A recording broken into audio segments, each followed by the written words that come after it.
जब किसी का सही मार्ग तय होने लगता है तो दो बातें उसको गिराती हैं, भय या प्रलोभन।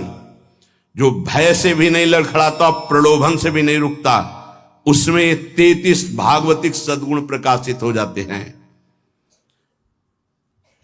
पहला, अहिंसा। मन वचन कर्म से भी कभी वो किसी की हिंसा नहीं करेगा, न मन से, न वचन से, न कर्म से। धर्म का अलग अलग उपदेश है, स्थान, व्यक्ति, योग्यता, अधिकार के अनुसार।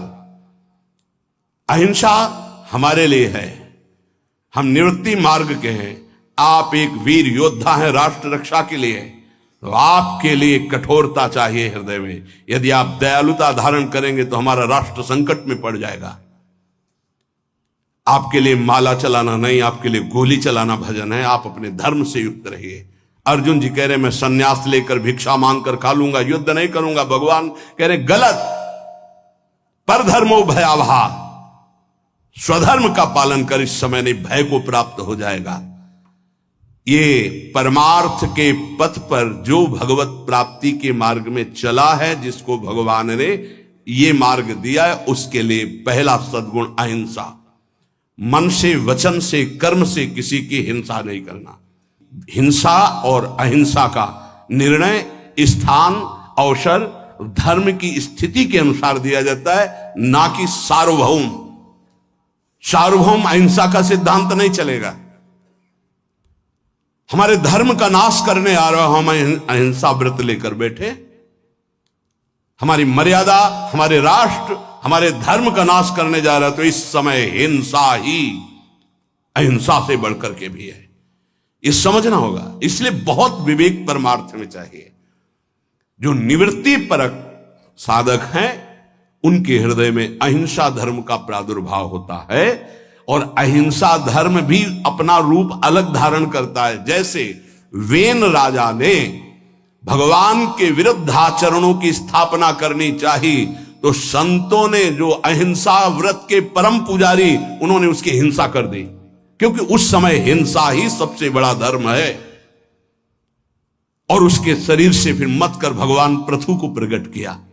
ये बड़ा सूक्ष्म विषय, धर्म बड़ा सूक्ष्म विषय है। दूसरा, सत्य। मन से जो सोचा गया, वाणी से वही बोला गया, आचरण में वही किया गया, उसे सत्यवादी कहते हैं। सत्य वचन में जरूर होना चाहिए। तीसरा, आस्तेय, चोरी ना करना, कभी भी किसी की चोरी ना करना, ये भगवान के भक्त में आ जाता है। चौथा, ब्रह्मचर्य। अगर गृहस्थ है तो संयम के अनुसार ब्रह्मचर्य, एक नियत समय के अनुसार ब्रह्मचर्य। विरक्त है तो आजीवन अखंड ब्रह्मचर्य। ये लक्षण प्रकट हो जाता है। पांचवा, अपैशुन, कभी किसी की चुगली ना करना। ये साधक ध्यान दे, कभी किसी की चुगली ना करना। कैसे? तुम सुना उसने ऐसा ऐसा ऐसा, आग लगा दी, फिर उसकी बात तुम्हें सुना, जिसकी बात थी वो तो ऐसा कह रहा है, दोनों को भिड़ा दिया, मुस्कुरा के चल दिया, तो तुमको ऐसी जगह भिड़ाया जाएगा जहां मुस्कुरा ही नहीं पाओगे, क्योंकि वो देख रहा है, तीसरा कोई देख रहा है, वो ऐसी जगह भिड़ाएगा कि तुम्हारी महीनों की मुस्कुराहट गायब हो जाएगी। होश में नहीं, किसी की भी चर्चा नहीं करनी। इनकी बात उनसे कहना, उनकी बात उनसे कहना, इसे चुगली कहते हैं।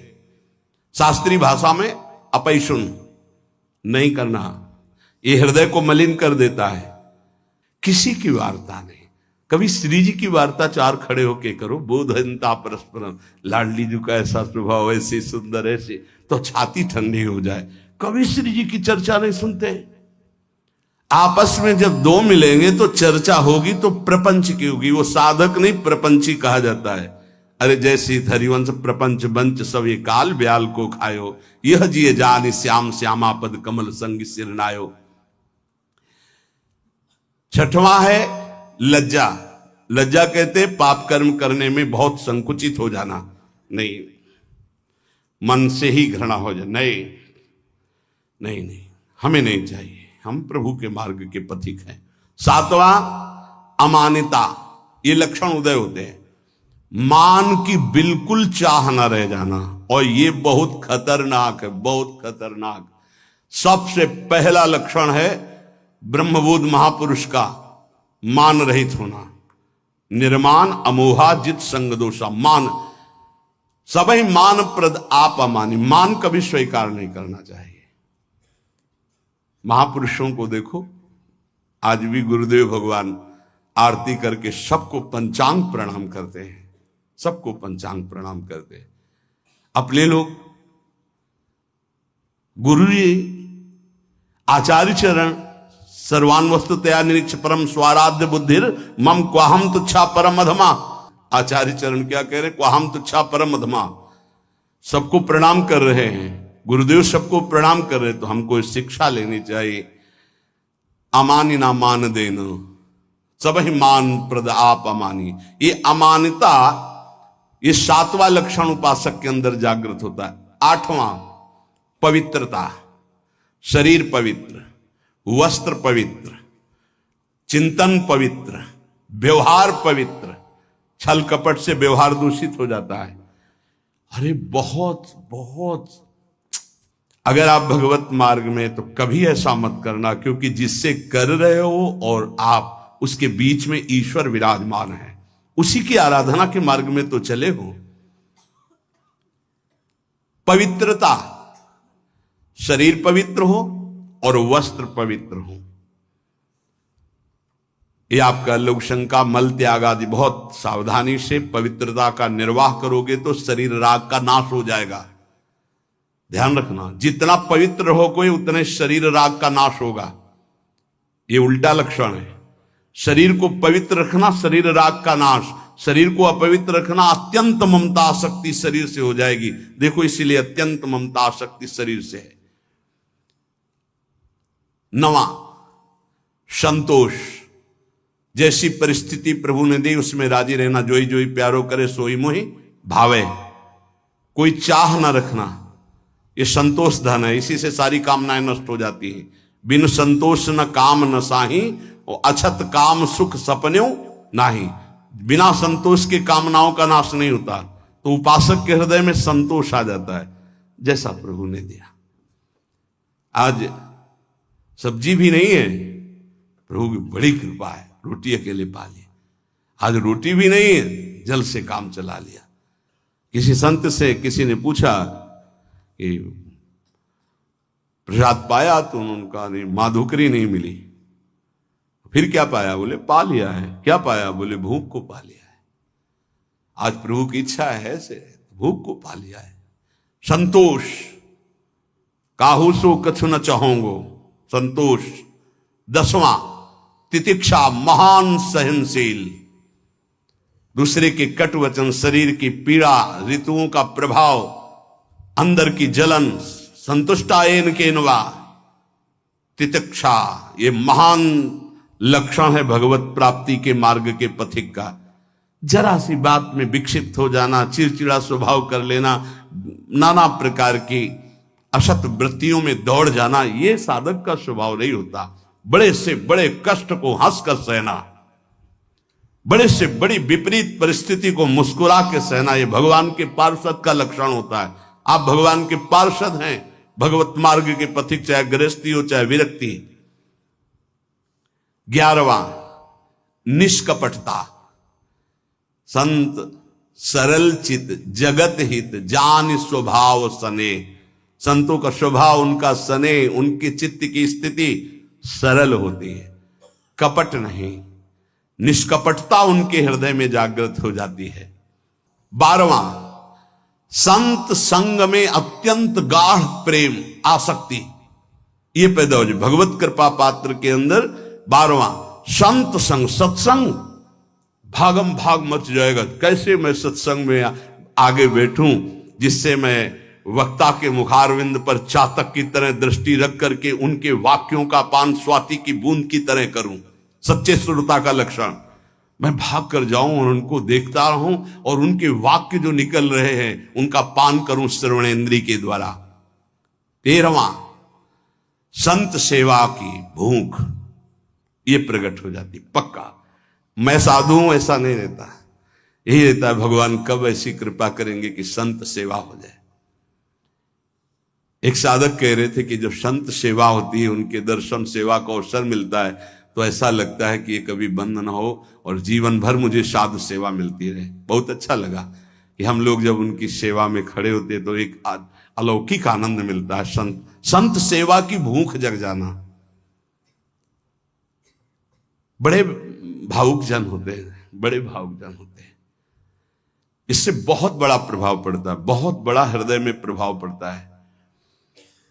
एक संत थे जो कभी सेवा स्वीकार नहीं करते थे, तो बाहर उस समय शौच जाने को होता था, तो जहां वो बाहर शौच जाते थे, तो एक भगत थे, वो कभी शिष्य नहीं बनाते थे संत।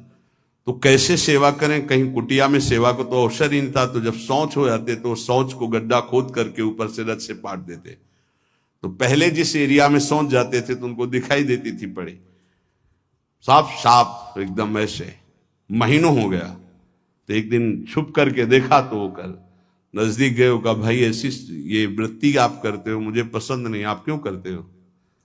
उनका भगवान मुझे लगा था कि संत सेवा करना चाहिए, आप प्रगट में कोई वही उन्हीं को शिष्य बनाया और अपनी सारी आंतरिक धरोहर उनको सेवा से बहुत, पर सेवा ऐसी छुप कर या कोई जान न पावे या उसको जनाने की चेष्टा ना हो, उससे मान सम्मान प्रियता प्राप्त करने की इच्छा ना हो, ये सेवा का भाव बड़ी कृपा से प्राप्त होता है।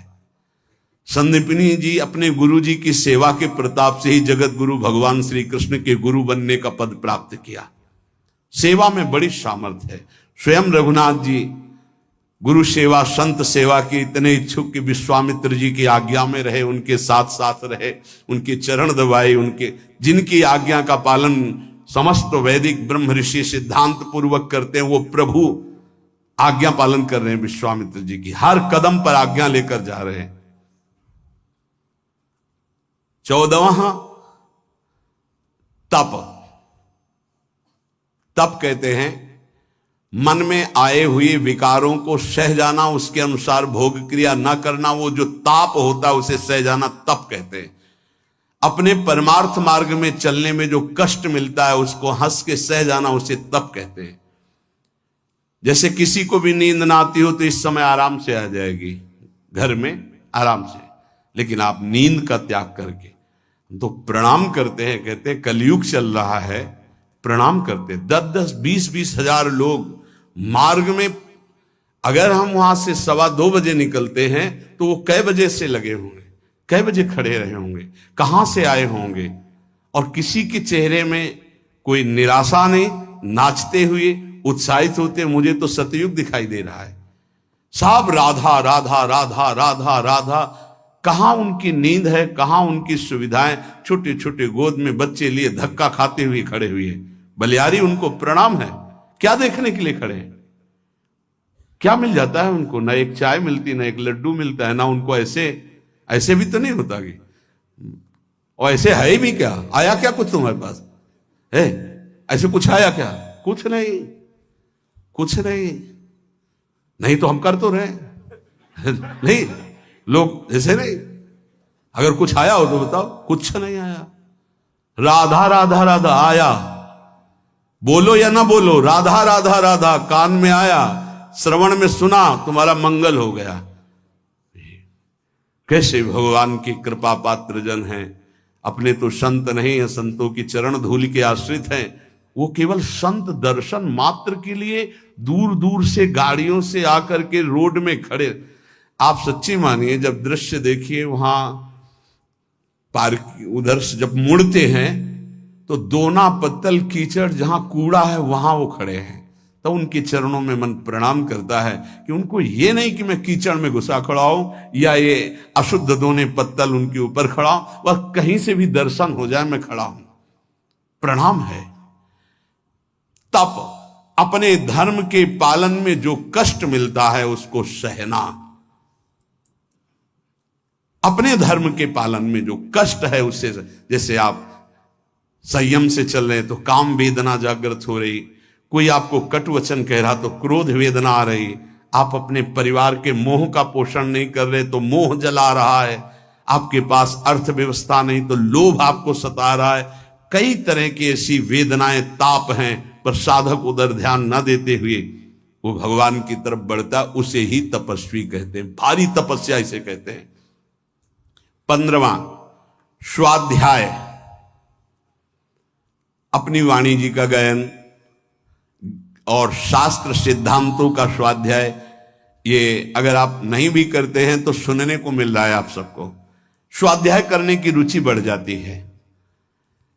देखो, जिनका हृदय अपवित्र है, जब वाणी जी होगी यहां बैठेंगे नहीं, यहां नहीं बैठेंगे, आपको बाहर मिलेंगे, क्योंकि मन बर्दाश्त नहीं कर पा रहा वाणी जी के श्रवण में।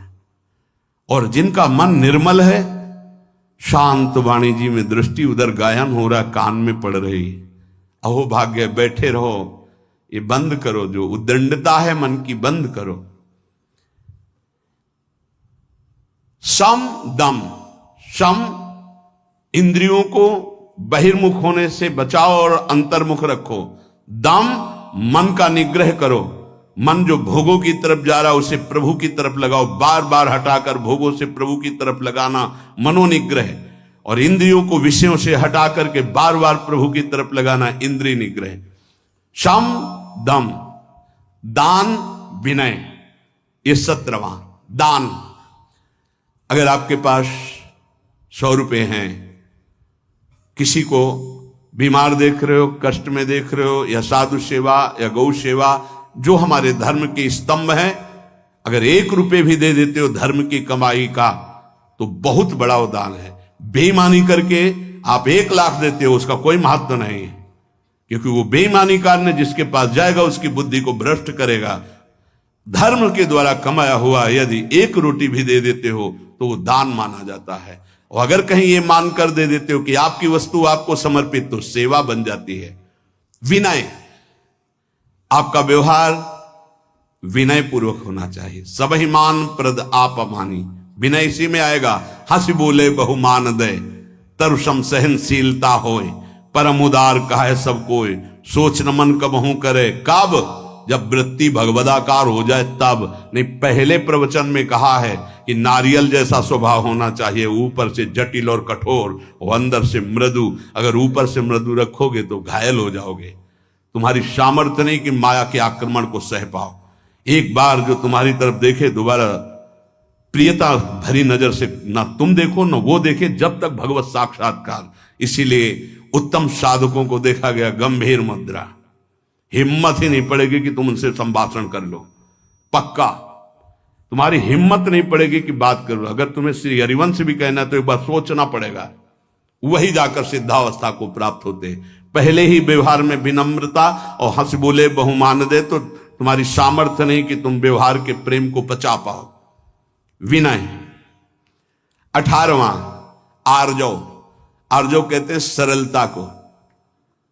अंदर की सरलता बहुत उत्तम है, बाहर की कठोरता अति आवश्यक है साधक के लिए, बहुत जरूरी है। अगर बाहर से सरल हुए तो धोखा हो जाएगा।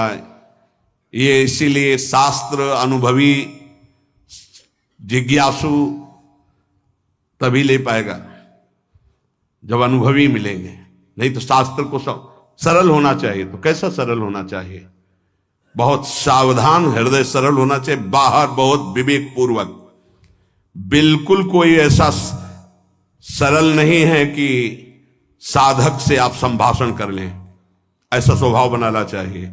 सरल हृदय, संत सरल चित, जरा शब्द पर देखिए, सरल चित, चित्त में सरलता हो, व्यवहार आपका निष्कपट निश्चल, और व्यवहार थोड़ा शुष्क हो। कब तक? जब तक भगवत प्राप्ति न हो जाए। नहीं तो अगर शुष्क नहीं तो फिर रस में मक्खियां भनभनाने लगेंगी। आंतरिक रस बढ़ाओ, बाहर शुष्क रहो। जब बाहर ठाकुर जी श्री जी आदेश करें कि अब बहने दो रस की धारा, तो वो फिर संभाल लेंगे। 19वां दया, दया बिना साधु कसाईयो, दया करी तो आफत आई। ये उड़िया बाबा के ही वचन है। दया बिना साधु कसाई, दया होनी चाहिए, लेकिन वही दया तुम्हें मुक्त करेगी, वही दया तुम्हारे अंदर होनी चाहिए। दया का उल्टा क्या है? याद। भगवान की याद भुला दे ऐसी दया कभी मत करना, जैसा भरत जी ने किया। भरत जी ने दया किया, वो ममता साथ में जोड़ दी, भगवान का भजन छूट गया, अगला जन्म हिरण का बने, तब भजन शुरू हुआ। दया करनी है, पर दयालु भगवान का स्मरण करते हुए जो दया हो जाए, ऐसी दया नहीं करनी कि भगवान का स्मरण छूट जाए, हम फंस जाएं उस दया में। बहुत ऐसी जगह है जहां दया में फंसा जाता है, फिर निकलना बहुत कठिन होता है, भगवान ही निकालते हैं। दया। और 20वां है प्रबल श्रद्धा। एक होती श्रद्धा, हमें आप पे बहुत श्रद्धा, प्रबल श्रद्धा, किसी के कुछ भी कहने पर भी हमारी श्रद्धा में कोई फर्क नहीं है, कुछ भी। जैसे श्री बलि जी की प्रबल श्रद्धा श्री भगवान पर। गुरुदेव कह रहे हैं कि इनको 3 पग देने को कहा है, तुम्हारी सारी संपत्ति नष्ट हो जाएगी, ये तुम्हें 1 इंच जगह नहीं छोड़ेंगे, ये त्रिभुवनपति भगवान हरि हैं, वापस ले ले संकल्प, मैं कह रहा हूं। प्रबल श्रद्धा, गुरुदेव की बात नहीं मानी। और प्रबल श्रद्धा, शाप दे दिया, जा ईश्वर भ्रष्ट हो जा, फिर भी कोई भय नहीं, संकल्प किया। प्रभु ने अपना विस्तार किया, नाप लिया सब कुछ, और फिर डांट लगाई। देखो प्रबल श्रद्धा। बोल 3 पग पृथ्वी दान के लिए कह रहा था, आप कहां? गुरु ने मना किया था, नहीं माना ना, बड़ा दानी बनता था। वरुण पास से बांध दिया जो प्रतिपल महान कष्ट देता है। अब बोल 3रा पग कहां पूरा करेगा? बलि जी की प्रबल श्रद्धा में कोई फर्क नहीं पड़ा। प्रहलाद जी के नाती हैं, महाभागवत प्रहलाद जी के नाती, विरोचन पुत्र महाराज बलि। उन्होंने कहा, प्रभु अभी तो आपको प्रणाम भी नहीं किया, हाथ बंधे नहीं, आपको प्रणाम करता। प्रभु हम अपने वचन से पीछे नहीं हटने वाले। 3 पग कहा था, 2 पग में सब नाप लिया, उतने ही बड़े बनो जितने बड़े में मांगा था, और 3रा पग मेरे सर पे रखो और मुझे नाप लो। 2 पग में संपत्ति और 3रे पग में संपत्तिवान को भगवान बिक गए। इसे कहते हैं प्रबल श्रद्धा। गुरु ने साप दे दिया, गुरु ने मना किया, भगवान ने बांध दिया, कटाक्ष किया, पर श्रद्धा पे कोई फर्क नहीं पड़ा। इसे कहते हैं प्रबल श्रद्धा। 21वां विवेक। ये विवेक बहुत बड़ा साधक का बल होता है, ये कहीं फंसने नहीं देता, हर जगह से विवेक बचा लेता। बहुत सुंदर अस्त्र है विवेक, जो हर समय काटता रहता है। मोह, ममता, राग, काम, क्रोध, लोभ, मद, सबको काट के भगवान की प्राप्ति कराने में बहुत बड़ा हाथ है विवेक का। और ये विवेक किसी बाजार में नहीं मिलता है, ये केवल साधु समागम में मिलता है। बिन सत्संग विवेक न होई, और राम कृपा बिन सुलभ न सोई। बिना सत्संग के विवेक नहीं होता, बिना राम कृपा के सत्संग नहीं प्राप्त होता। 22वां दृढ़ वैराग्य। दृढ़ वैराग्य त्याग कहते हैं। भोग सामग्री की भोगने की इच्छा है, पर भोगूंगा नहीं क्योंकि भगवत प्राप्ति करनी है, इसे त्याग कहते हैं। भोग सामग्री की भोगने की इच्छा का ही नाश हो गया है। भोग सामग्री आसपास है लेकिन नहीं, इच्छा ही नहीं है, उसका नाम वैराग्य है। दृढ़ वैराग्य, यहां से लेके ब्रह्मलोक तक के किसी भी भोग की सामर्थ्य नहीं कि उस उपासक के मन को ललचा दे, चलायमान कर दे, उसे दृढ़ वैराग्य कहते हैं। ये जागृत हो जाता है। 23वां एकांत सेवन की रुचि, अंतर्मुख। एकांत सेवन की रुचि, अंतर्मुख। बाहर के लिए कमरे की बात नहीं है, यहां कमरे में भी बैठकर आप एकांत नहीं रहेंगे यदि अंतर्मुख नहीं है। विषय चिंतन कर रहे हैं तो आप बाहर ही हैं, एकांत नहीं। एकांत अपने इष्ट के चिंतन में निरंतर लगे रहना। 24वां किसी भी तरह का कोई भी परिग्रह न रखना अपने लिए, कोई भी परिग्रह अपने लिए नहीं रखना। जिसने आज दिया है वही कल देगा। जो पूरे विश्व का भरण पोषण करता है वो इस शरीर का भी भरण पोषण करेगा। चिंता क्या करनी है? हम अपने कर्तव्य का पालन करते हैं, चिंता नहीं। हम प्रभु की आज्ञा में अपने जीवन को समर्पित करते हैं, भोगों की संग्रह में नहीं। अपरिग्रह, अपरिग्रह दो प्रकार का होता है। एक बाहर से लिया हुआ दान और एक अंदर चिंतन। ना हमें भोगों के, अगर आज जो है ये खाने को मिल जाता, अगर ऐसा वस्त्र मिल जाता, ऐसा ऐसा, ना अंदर से चिंतन और बाहर से प्राप्त होने पर जितना हमारे शरीर का भरण पोषण इसके अलावा नहीं है, हमें नहीं चाहिए। अगर वो उस पर महत्व बुद्धि है तो परिग्रह, परिग्रह है तो भगवान के अनुराग में बाधक है। अपरिग्रह बाहर और आंतरिक दोनों जगह से आशा शून्य हो जाना। आशा ही परमम दुखम नैरास्यम परमम सुखम अपरिग्रही का लक्षण है। बिना आशा के जो भोग प्राप्त हुआ है उसमें भी पहले विवेक के द्वारा देखना है कि धर्मयुक्त है कि नहीं, फिर विवेक के द्वारा निर्णय करना है साधना में सहयोगी है कि नहीं, फिर कितनी आवश्यकता है उतना उपभोग करना। 25वां समाधान, कई बार कहा है सत्संग में कि साध्य और साधन के विषय में साधक का समाधान हो जाना चाहिए। आपको पता है आपका साधन क्या है, आपको पता है आपके साध्य कौन है, बस साध्य निश्चित किए श्यामा श्याम। साधन उनके गुरुदेव के द्वारा जो दिया हुआ उपासना का मार्ग है, बस उसी पर। अब साध्य साधन के विषय में कोई प्रश्न नहीं, कोई संशय नहीं। चित्त का भगवदाकार हो जाना, अपने आराध्य देव में समर्पित हो जाना ही वास्तविक समाधान कहा जाता है। अब इस इष्ट के विषय में या साधन के विषय में कोई शंका नहीं, उसे समाधान कहते हैं। 26वां उपरति, वैराग्य के ऊपर का हिस्सा है। वैराग्य में तो भोग सामग्री है पर भोगने की इच्छा नहीं है।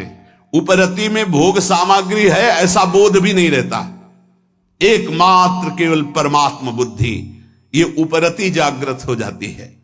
27वां भगवत तेज, जिससे सब भयभीत रहते हैं उसे भगवत तेज कहते हैं। कोई भी त्रुटि गलती करोगे, कोई भी धर्म विरुद्ध आचरण करोगे, तुम्हारा मन सामने आने के लिए नहीं कह पाएगा। तुम कटोगे, सामने नहीं आओगे।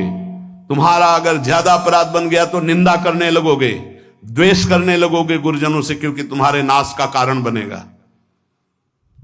भागवतिक तेज, जैसे श्री कपिल जी महाराज से सागर के जो 60,000 पुत्र थे, वहां आश्रम में घोड़ा बंधा हुआ था, उनको तो पता ही नहीं था, ध्यान में थे, किसी ने बांध दिया। उनको लगा कि इन्होंने तो उपद्रव मचा दिया, तो केवल देखा था, सोचा नहीं था। इतने में सब के सब भस्म हो गए। इसे भगवत तेज कहते हैं। दूसरा भगवत तेज का स्वरूप, घोर विषयी पामर नीच आचरण करने वाले की चित्त वृत्ति का परिवर्तन करके परमार्थ पे खड़ा कर देना, भगवत मार्ग में चला देना, इसको भागवतिक तेज कहते हैं। ये तेज महापुरुषों में, अपराधियों के अपराध को रोक देना, मलिन वृत्ति को उठाकर भगवदाकार कर देना, ये जो तेज है ये भक्त में जागृत होता है, संतों में जागृत होता है। इसी से जगत मंगल होता है, इसी तेज से। जैसे किसी एक वैज्ञानिक ने कल, डॉक्टर कैंसर के और विज्ञान संपन्न थे, उन्होंने कहा मेरा विज्ञान आपकी इस प्रवचन में एक बात जो आई उसको स्वीकार नहीं करता कि किसी संत ने थूक दिया तो कैंसर ठीक हो गया। मैं उसका बहुत बड़ा मर्मज्ञ हूं कैंसर का। उसका ऑपरेशन किया जाता है, फिर वो बढ़ता ही रहता है, वो मार के ही छोड़ता है, चाहे 1-2 वर्ष 4 वर्ष उन्हें मरना पड़ता है। पर आपने कहा कि कैंसर का उन्होंने थूक दिया तो कैंसर ठीक हो गया, तो तुम्हें आश्चर्य लगा, तुम्हारा ज्ञान विज्ञान काम नहीं करता। तो एक साथ में और बात सुनी होगी कल कि उन्होंने फिर अपने पैर पे उसके लिया और उस पैर में वो कैंसर इतना बढ़ा कि उसको अपना चरण जो है वो कटवाना पड़ा। पूरी बात सुनोगे तो प्रश्न उत्तर नहीं होगा।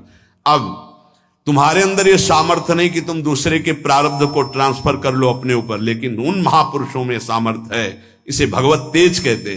तुम विज्ञान पढ़ लिख कर बुद्धि की धरा से प्राकृतिक वस्तु के केवल जानकार हो सकते हो, लेकिन जिसने बुद्धि सच्चिदानंद में लगा दी है वो अप्राकृत दिव्य चिदानंद भाव को तुम प्राकृतिक बुद्धि से कैसे तोल सकते हो? तुमको क्या पता? अगर हम ये घटना बता दी तो तुम्हें समझ में आ रहा है। नहीं, हजारों के दोषों और पापों को स्वयं संत लेकर कुछ संकल्प से, कुछ भजन से, कुछ भोग कर नष्ट करते हैं, कर रहे थे और करते रहेंगे। तुम्हें क्या पता है इसको? तुम्हें पता है जो भगवान के भजन में लगे हुए हैं उनके प्रारब्ध की धज्जियां तो भजन से उड़ जाती हैं। वो जो क्षण क्षण कष्ट भोगते रहते हैं, ये शरणागति का प्रभाव है। आपको स्वीकार करके आपके सारे पापों को भस्म करते तभी आप कदम आगे बढ़ा पाते हो परमार्थ में। इस रहस्य को बताया नहीं जाता। ये जितने बड़े बड़े महापुरुष हैं जिनकी शरण में अपने लोग होते हैं, वो पहले हमारे प्रारब्ध को भोगते हैं, उसको काटते हैं भजन के द्वारा, तप के द्वारा। जो प्रबल होते हैं उनको शरीर में भोग करके। ये विज्ञान क्या जान पाएगा इस विषय को? आज भी करह में पत्थर पूज रहा जिसमें बाबा रामदास जी बैठकर भजन करते थे। कैसे तुम संतों की विज्ञान जान पाएगा, संतों की महिमा? क्योंकि जितनी तुम बुद्धि लगा रहे हो वो सब प्राकृतिक ब्रह्मा के द्वारा रची हुई है। और जहां ब्रह्मा की भी बुद्धि काम नहीं करती है, जैसे भगवान बाल रूप जब थे तो सखा भी बने और बछड़ा भी बने, उन भगवान में जिनकी बुद्धि लगी उनको कैसे जाना जा सकता है? कोई आश्चर्य नहीं है। संत जन भगवान के विधान में अपने मन को रखते हैं।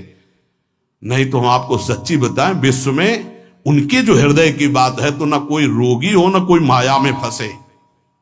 भाई जी हनुमान प्रसाद पोद्दार जी से कहा आप भगवत साक्षात्कार करा सकते हैं, उनका पक्का।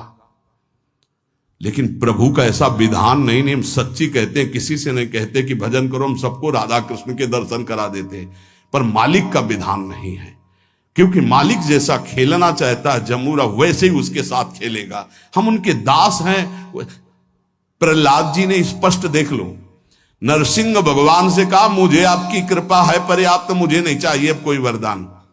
आपके चरणामृत और नाम जप आपकी कथा से हमारा सब हो जाएगा। हम इनके लिए रो रहे हैं जो माया में फंसे इनको। तो भगवान ने बुला के लाओ किसी को जो बैकुंठ चलना चाहता हो। ये कोई नहीं तैयार हुआ बैकुंठ में, कोई नहीं तैयार हुआ। सच्ची मानो, संत जो भगवत प्राप्त महापुरुष हैं अभी भगवत साक्षात्कार करा दें, पर आपके अंदर चाह नहीं है, आप माया में आ सकते। एक सूकरी मिली, सूकरी से कहा कि तू यहां कितना कष्ट सह रही, चल बैकुंठ। बोले चल तो तू बैकुंठ, लेकिन यहां जो विष्ठा मिलता है बैकुंठ में मिलेगा? बोले नहीं, वहां नहीं मिलेगा। बोले नहीं जाना बैकुंठ।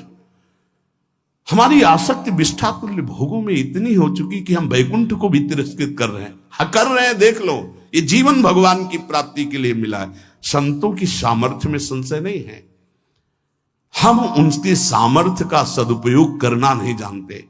अगर करुणा में संतों की आज्ञा पे केवल चल दो तो परम पद प्राप्त हो जाए, प्रिय प्रीतम प्राप्त हो जाए। ये उनमें तेज जागृत होता है। 28वां क्षमा, बड़े से बड़े अपराधी को क्षमा कर देना, ये संत स्वभाव में। 29वां महान धैर्यशाली। 30वां अद्रोह, किसी से कभी भी कहीं भी दुश्मनी नहीं उनकी होती, कहीं भी द्रोह नहीं होता। बड़े बड़े संतों से द्रोह की लीलाएं इस जगत ने की है। वो अपने आप को कष्ट लेकर के सह गए, लेकिन किसी को कष्ट नहीं दिया। पक्का भारी से भारी जीवन में देखा गया, संतों के द्रोह करने वाले भी भगवान के बल से बलवान हो जाते हैं और द्रोह करते। अरे यहां तक कि अंतिम लीला तक प्रहार की लीलाएं हुई, जैसे पूज्य पादुड़िया अंतिम लीला करके दिखा दिया। जिस सर पर सैकड़ों बार अभिषेक हुआ, चंदन तुलसी पत्र आदि चढ़ते रहे, उन्हीं पर गड़ासा चला तो भी ओम और भगवत प्राप्त। अद्रोह। और 31वां अभय, भक्त में कभी भय नहीं रहता। जब तक पापाचरण करोगे तब तक निर्भय नहीं हो सकते, कोई भी हो, कहीं भी हो, कैसा भी हो। भक्त में अभय स्थिति जागृत हो जाती है। और 32वां है किंचन मात्र अहंकार नहीं रह जाता, अहंकार भगवत स्वरूप हो जाता है। और 33वां परम शांति को प्राप्त हो जाता है। ये सही ढंग से मार्ग में चलने वाले उपासक के अंदर 33 सद्गुण जागृत हो जाते हैं, जो साक्षात भगवान से अंश मात्र में उतरते हैं भक्त पर।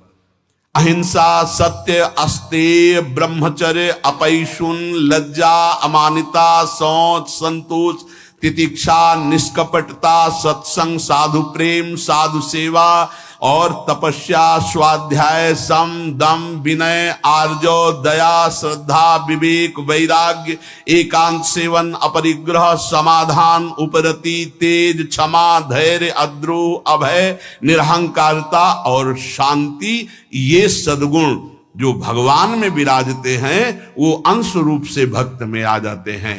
हमें चाहिए मन वचन कर्म से इस बार हम निकले इस माया दलदल से, अपनी दैन्यता जो भोगों की बनाए हुए हैं, जो अपने में हीन भाव, हम गृहस्थ हैं, हम विषयी हैं, हम पापी हैं, अरे कुछ नहीं, हम भगवान के हैं। 100 बार हार करके भी अगली छलांग भगवान की तरफ मारेंगे और हम निकलेंगे इस प्रपंच से। कोई भी घबराने की जरूरत नहीं। गलतियां सबसे होती जो इस भूमि में पैदा होता है। भूमि परत भा ढाबर पानी, तिम जीवन माया लपटानी। नहीं, पीछे नहीं हटना, निराश नहीं होना, उदास नहीं होना, हर कदम राधा राधा राधा आगे बढ़ाना है और हमें इसी जन्म में भगवत प्राप्ति करनी। शेष चर्चा आगे। श्री राधा वल्लभ लाल की।